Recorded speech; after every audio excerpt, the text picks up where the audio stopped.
pjan mirqum li jfassal it-triq il-qudiem għal pajjiżna. Hekk indeskritt il-pjan tal-kupru ekonomiku b'aktar minn 320 miljun euro ta' fondi li ġew innegozjati s-sena l-oħra fl-Ewropa waqt diskussjoni fil-Parlament il-ħamis filgħodu. Il-ħadd li għadda lejliet li tressaq quddiem il-Kabinett, il-Prim Ministru Robert Abela qal li dan il-pjan se jissarraf fi proġetti importanti għal pajjiż u l-ħolqien ta' aktar impjiegi. Intant fil-Parlament, il-Segretarju Parlamentari responsabbli mill-Fondi Ewropej Stefan Drinġo Azzopardi innota kif dan il-pjan huwa nfassal fuq prinċipji, studju u konsultazzjonijiet u jindirizza 6 oqsma prinċipali fosthom il-qasam ambjentali, diġitali, dak edukattiv, tas-saħħa u tal-governanza.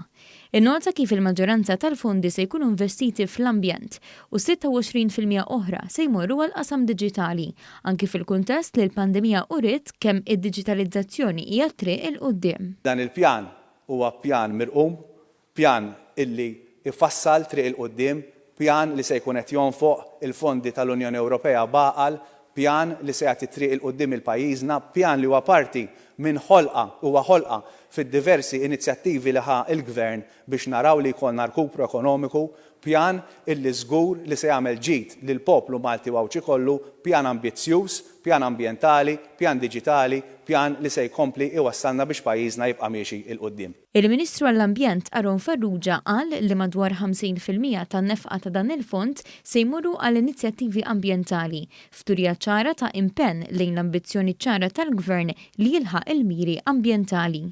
Qegħdin ngħidu ħanamlu electrification ta' ħafna karozzi tal-privat, tan-nies.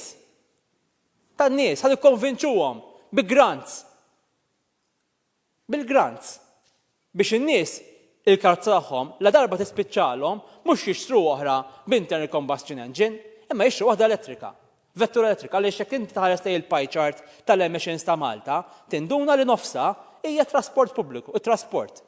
Il-Ministru għall-Ġustizzja u l-Governanza Edward Zamit Lewis faħħar il-mod ta' kif ġim qassam dan il-pjan u fakkar ukoll kif il-Gvern ma qadx jistenna dawn il-fondi biex jgħin lin-negozji u l-familji fi żmien ta' sfidi bla preċedent. Dan hu pjan ta' viżjoni għal ekonomija iktar b'saħħitha u reżiljenti, ambjent aħjar u Malta diġitali.